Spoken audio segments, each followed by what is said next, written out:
Hey everyone, One True Natty here. Today we're going to start the series on the firing mechanism of revolvers. Much like autoloaders, they come in three styles. It's going to be SAO, or single action only, SADA, single action double action, and then DAO, which is double action only. Now, growing up, me and my dad, we watched a ton of kung fu and cowboy movies, which is why I've been in kickboxing for too long, and most of my guns are revolvers. So I'm going to know probably a little bit more than I should know about these than a normal person should know. Now, as far as single action only, which is what this video is going to be about, I really only have 6 of them. 6 single action only guns. One is an Uberti Cattleman Hombre, but that one's actually getting custom grip work done on it. And then the other one is a NAA Sidewinder, but I accidentally left that one in my friend's car. I thought I was gonna get patted down when we went to see the basketball game. I didn't, but I guess it wasn't worth the risk anyways, and so I'll pick that up later. Now the other SAOs I have, 2 of them I have in 22 long rifle and 22 Magnum. You can actually switch out the cylinder. You can fire both rounds. One is the Heritage Rough Rider, and then this one is Ruger Single 6. It's an old model, not a new one or a modern one. Another one is a Richards Mason. This is a 1860 Richards Mason Type 2, fires 45 Colt. And then I have another Cimarron. This one is an Uberti. No, it's not an Uberti. It's a Cimarron, Schofield, 45 Colt as well. Uberti has one as well, but theirs is a 7-inch barrel, and this was an 8-inch. And then the Uberti, it has more of that that kind of that top lock work that's associated with General Schofield. This one doesn't. This is different. It's kind of like you have to cock it once, and then it opens the latch here. So you know how Major General Schofield, he had like kind of like a push lock ejection system. So it's different than this, basically. Basically, I bought this by mistake. I should have got the Uberti one. That's the one I wanted. But I bought this one. I thought it was the same, but it wasn't. It's different. So, in case you're wondering, those are the 6 SAOs that I have, single action onlys. Now, I think the best way to start this off is let's go back and think about the autoloaders. So remember that there was, I guess technically 4, but striker fire, it's simple to understand. But autoloader also comes in SAO, SADA, and DAO. And revolver is pretty much the same thing, except that there is no slide to cycle, of course, right? Cycling of the slide on an autoloader, ejected a case, set the firing mechanism, and then put in a new round, right? So the slide did 3 things. And the hammer on a single action only is going to do kind of like the same 3 things, 3 actions, I guess you could say. First, on a, at least on a Peacemaker, single action army design, there's going to be 4 clicks, right? And the first one is a safety click, which honestly nobody uses. Nobody used it back in the cowboy days either, because there have been cases where you can drop it and it'll still fire the gun. So we say it's safety notch, but it's not safe. And then the second click is going to be a half cock, which means that you can open the cylinder gate here, so you can unload the gun. Oh wait, I gotta do it right-handed. Oh no. You can unload the gun, basically, right? And then you can load the gun as well. There's the cylinder gate for you to load the gun. And then the third click is really just that cylinder stop popping back up. And then the fourth click is kind of just, it sets the trigger, basically allows the trigger to fire, because the gun cannot fire like this. It can only fire, let me do it on a center fire, not a rim fire. It's only going to fire when the hammer is down. So now it can fire, and then here it can't fire. So the hammer has to come down the whole time. So, going back, so for the hammer, right, the hammer's actions, it's going to release the cylinder stop you know, that's the second click there. And then the third click, it pops back up, and the fourth click, the firing mechanism is set. You can fire the gun. So the hammer does those 3 actions. First, it's going to release the cylinder stop so that the cylinder can move. Because when the gun's resting, the cylinder doesn't move, right? When the gun's about to fire, it doesn't move. And so only in the middle, the cylinder stop is down so you can load and unload the gun. And then as you prepare to fire, or you can just set the hammer down not to fire, the cylinder locks back into place. Now that system, that kind of, I guess you could call it like a ratchet pawl system, is a very modern design. Modern, 1873. Before then, revolvers were a lot more complicated. It was either a revolving matchlock barrel or some kind of puckle gun, so that if it had, if it was 6 shots, you'd lose all 6 shots. Basically, it wasn't very tactical. It was kind of like an all or nothing system. Until a man named Samuel Colt, he was working on a ship, and he was looking at the capstan of the ship, and he was inspired. Basically, he just felt like, why don't we use that in a revolver, right? You have something that kind of turns the cylinder instead, because people at his time, around his age, people would use a revolving like barrel instead. But he got the idea, let's use a revolving cylinder instead. So instead of losing all your shots in like a 5-shot, right, because you revolve the barrel, it will revolve the cylinder. So now it's just 1 shot. And then if you need to take another shot and another shot, another shot, it was basically a lot more strategic, a lot more tactical, also a lot less expensive and difficult to make. And so that's kind of interesting to me that somebody can just look at something and be like, that's a way better design and system than what everyone's been using. Now, if we go back to the revolver here, right? Just to explain to you kind of the ratchet pawl system that Sam Colt had envisioned. So, as I said before, right, the hammer does those 3 actions. It's going to release the cylinder stop so that the cylinder can move, and then a cylinder hand on the inside of the frame window here, it's going to pop out, and it's going to turn. It's going to push on the teeth here on the back end here. It pushes on that to turn the cylinder, and then when the cylinder stop pops back up, it's going to lock the cylinder again. Then when you complete the last click of that hammer, it sets the firing mechanism so that the gun can fire. Okay, and that's the ratchet pawl system. I don't know how Samuel Colt saw that in the capstan, but well, I guess he did. Now, there's going to be a very particular way that you want to hold a revolver or a wheel gun. Now, it's not a big deal with kind of like, smaller guns like this, but it can be a big deal with like a big Smith & Wesson model 29-44 Magnum. Some people might be tempted to kind of, hold here and then put the hand in the front just to kind of support the weight if the gun's really, kind of like big, awkward, heavy.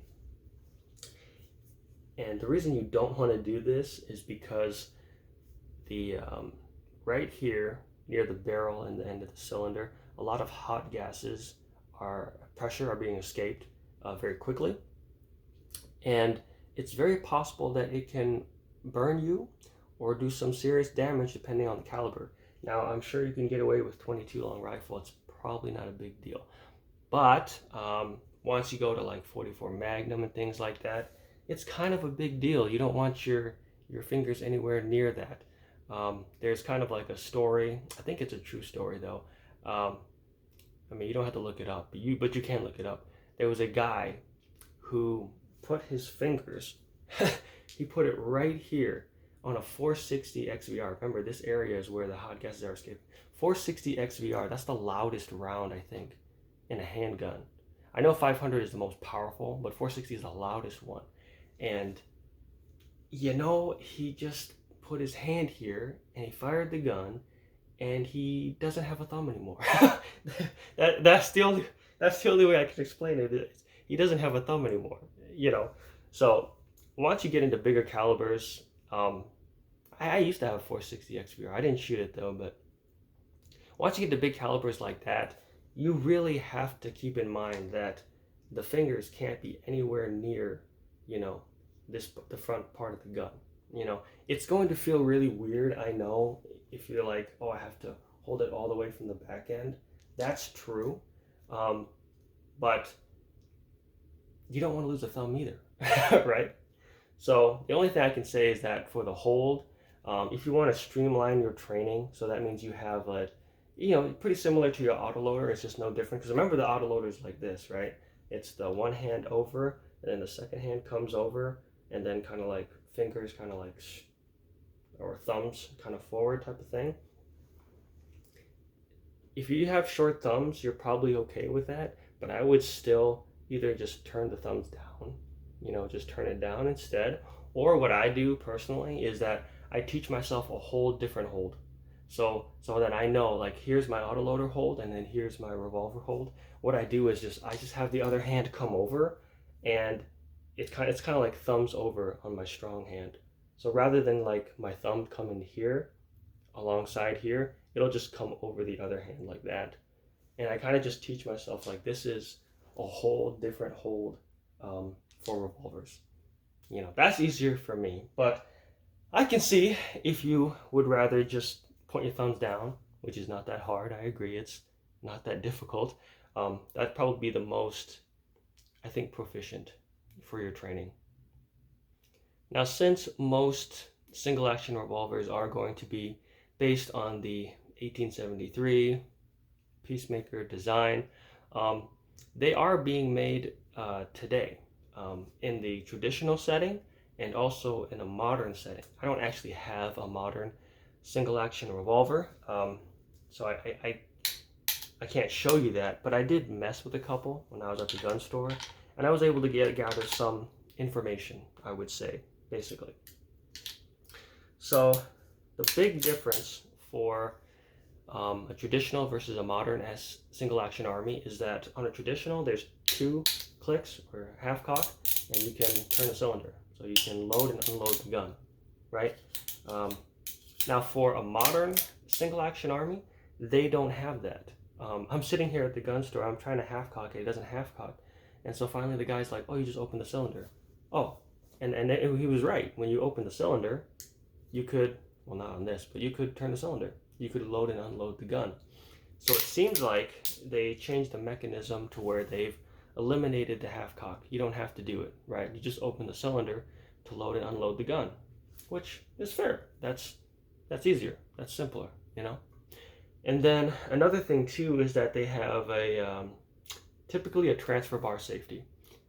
And you'll see something like this on autoloaders and other revolvers once we talk about SADA and DAO. The transfer bar system or a hammer block system, basically what that is that there's a piece of metal, and the piece of metal does not rise up. It doesn't rise up unless you pull the trigger. So basically, if you were to drop the gun or anything like that, it can't fire because the piece of metal doesn't raise unless you pull the trigger. You see what I'm saying?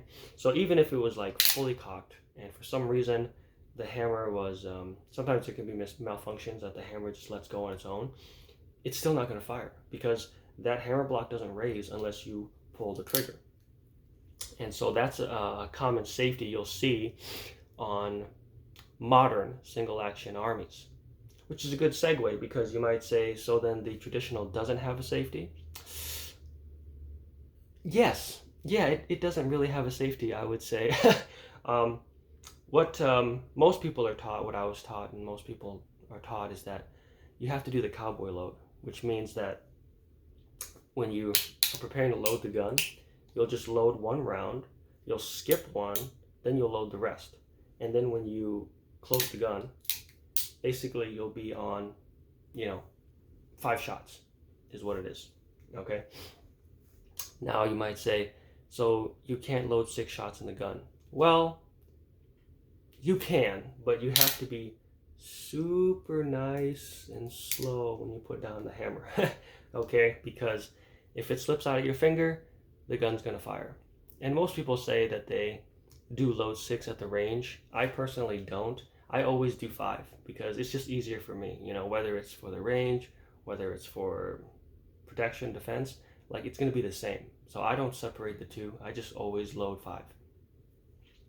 And another formula to know too is because the cylinder only turns in one direction, and a lot of modern single action armies, they will spin in both directions, but traditional won't. It can only go clockwise. The formula I use is 2 less than maximum. So let's say you've only got, okay, so if you have 6 bullets, you can load all 6 bullets and just slowly put down the hammer. If you have 5 bullets, of course, that's the cowboy load. Load 1, skip 1, load the rest. Now, when it comes to if you only have 4 bullets left, well, what happens here is remember, it's 2 less than maximum, right? So you want to, well, let me think about this. Because the prices of ammo, I haven't shot in forever. I think 4 is you just load 4 bullets and close the gun. Is it though? If it's 3, if you have 3 bullets, you load 3, skip 1. Yeah, because 2 bullets is load 2, skip 2, and 1 bullet is load 1, skip 3. Yeah. So then 4 must be you don't spin the cylinder at all. So you just put in 4 bullets. 5. Yep, because in the next one you'll have 4 shots. Okay, that's complicated. Maybe if I was still shooting I would know, but yes, 4 bullets left, load 4. You don't need to turn the cylinder. If you have 3 bullets, you load 3, skip 1. If you have 2 bullets, load 2, skip 2. And if you have 1 bullet, you load 1, skip 3. Because when you close it, that's 1, which means it'll put the rounds in order, next place in order. Now, not so much with loading the gun, but unloading a single action army, you can get pretty quick with that. Well, maybe you can load a single action army pretty quickly. If you watch those cowboy movies, one way they do it is that they just remove the cylinder entirely. So after they fire their shots, they just take the cylinder out of the gun and then just put in a whole new cylinder. So I guess that's one way you could load the gun pretty quick. But I would say typically that if you're loading it normally, you're not really going to get that quick with it. Unloading you can, at least only with a 6-shot revolver, because everything's timed perfectly on a 6-shot revolver. The ejector rod, cylinder, everything's perfectly lined up. So if you practice, you can get very, very fast at it, you know. Now, they do have new modern single action armies which have 9 and 12 shots of 22 long rifle or 22 Magnum, which is pretty dang cool. That's very, very cool actually. The only problem is that with the additional rounds, the timing is not perfect. So instead of like here, right, where you can just kind of line it up and unload the gun perfectly, the 12 and the 9 shots, they don't. You have to like unload the gun in the middle of a click or something like that, and so you can't really unload the modern single action armies as quickly. But then again, you also have like 50% more shots. So I mean, you know, 50+% more shots, like that's not really something to complain about, right? Now, for the most part, single action revolver identification is generally simplified. They're gonna look like this, you know. They're gonna have an ejector rod. It's gonna have kind of like a fancy stylized hammer. You know, it's got kind of this pin here that's used to remove the cylinder pin and remove the cylinder. You know, single action revolvers, in terms of the Peacemaker, they look, you know, they have a distinct look, and they all will, you know, they'll be what they're supposed to be. At least with the Peacemaker, 1873. These, of course, this is the Richards Mason Type 2, and this, of course, is Uberti Schofield, and they have their own look, of course. But in terms of the 1873, it all looks the same. However, there is a gun that looks exactly like that, but it isn't single action. It's actually single action, double action. The only gun I've ever found through my research is actually this H&R 99. It's called 99 because, well, it's got 9 shots, but it's also double action. So it's not a single action only gun, and it does look like a cowboy gun, a peacemaker. You know, it's got the ejector rod, except it doesn't eject. It actually opens the cylinder, and it's you know, it's like your regular cop gun. You know, it's the cylinder comes out, swings out to the side. It's got 9 shots of 22 long rifle, but you know, it looks like a cowboy gun. It's just not a cowboy gun. Now, there are some things you can tell which already throw it off. Of course, this crane here throws you off because it's like it's a swing out cylinder. Well, it's automatically not a single action revolver gun, right? And then the ejector rod doesn't have a spring. There's no spring on the ejector rod, so clearly it's not meant to eject rounds.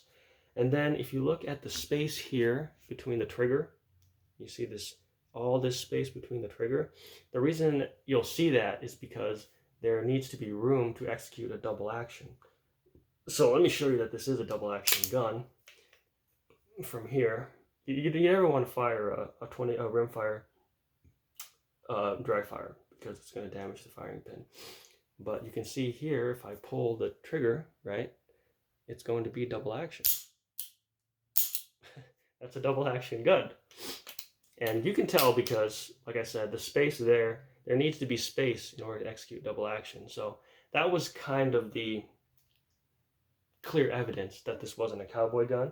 And if you look at all the other SAOs, there isn't really that much space at the back of the trigger to allow a double action mechanism. Same with the Cimarrons. Schofield, there's hardly any space back there to execute double action. And same thing with the 1860 Richard Mason. So, the lesson is, don't assume. Don't assume, you know. If you get one and it looks like it, and you ask yourself, does it fit all the criteria that I know about it, or doesn't it? And then, you know, always be sure. Don't assume anything. Now, I'm sure you're annoyed by this, but I do want to talk a little bit more on the timing of a revolver. And of course, we'll go over that again for SADA and DAO. Timing is very important because the cylinder has to line up with the barrel, right? When you cock the gun and it's ready to fire, it has to not move, right? It's got to be right there where it needs to be. If it doesn't, or the timing is off a little bit, some of the lead from the bullet can shave off. Sometimes it can burn you a little bit, things like that. And so you always want to make sure that the timing is correct. Now, we've talked about this 2 or 3 times already, but let's just go ahead one more time. To ensure that the timing is on, when the gun is fully cocked, there should be no room, right? It's locked into place. And remember, that's done because of the cylinder stop. The only time you might not see that is on a Colt double action revolver. And they did that intentionally. Basically, what happens is that the gun is not, it's not locked into place at the end yet. But it will be when you pull the trigger. That seems unsafe, but Colt is also, at the time anyways, I don't know about now, they were also the marksmanship guns. You know, those were the competitions people were winning with, and that kind of, I wouldn't call it late timing, but that timing did assist in its accuracy. But that's just Colt, and that's kind of an off case, and we'll talk about that in the double action SADA video, since I have a lot of Colts, I think 4 of them. But generally, you want the gun to be fully locked into place. And remember the clicks. The first click is the useless safety notch. Second click is the half cock, so the cylinder stop is down. It allows you to load and unload the gun.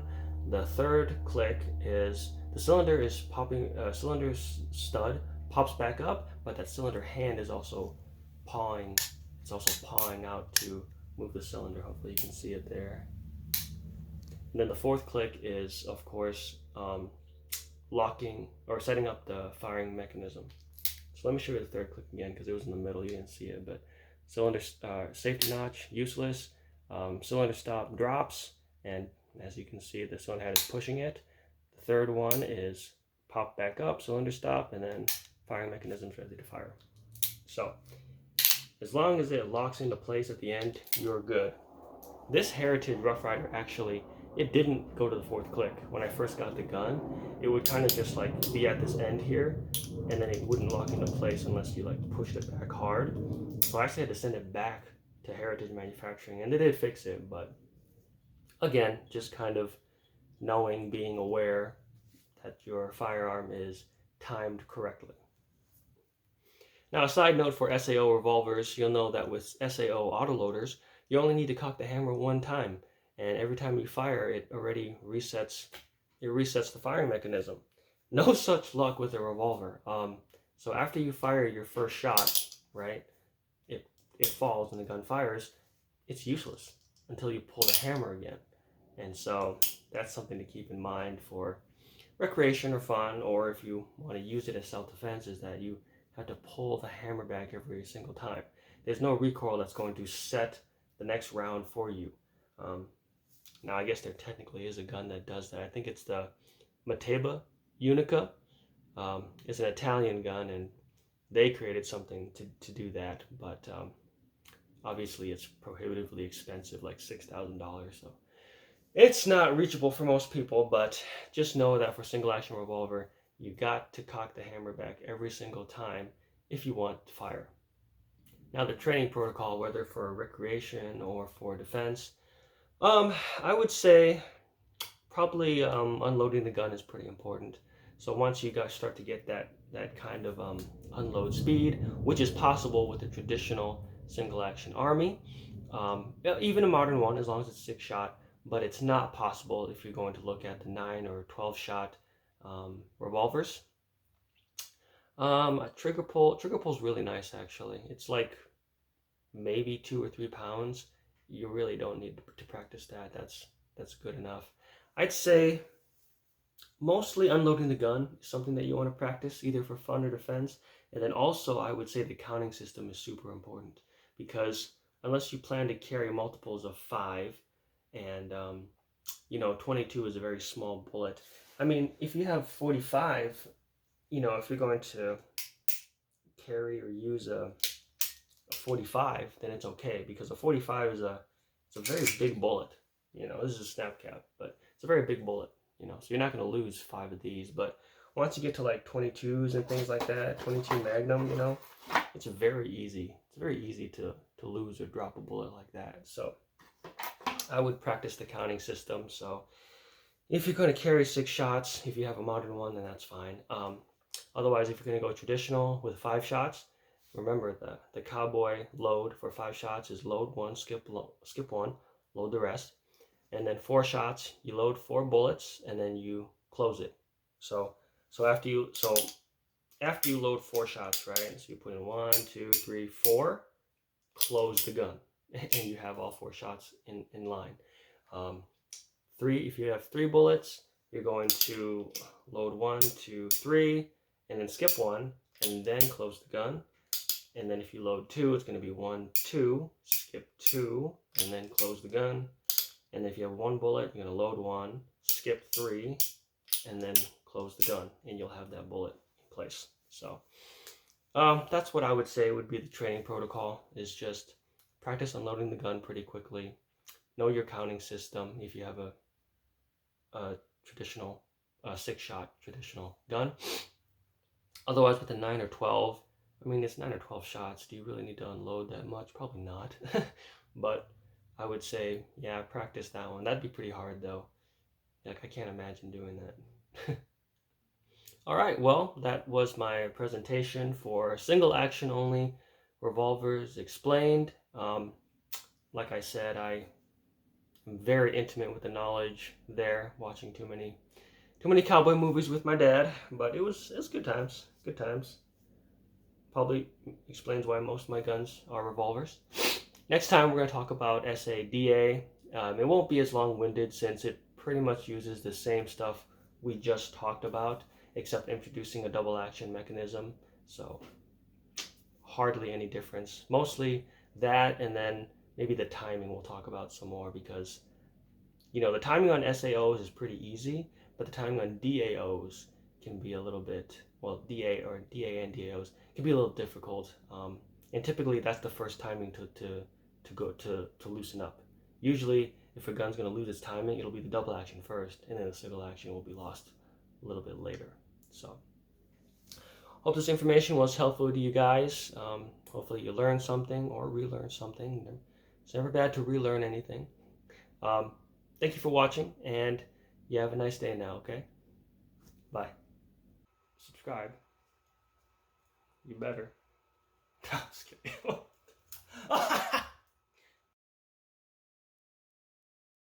Stop it. Get some help.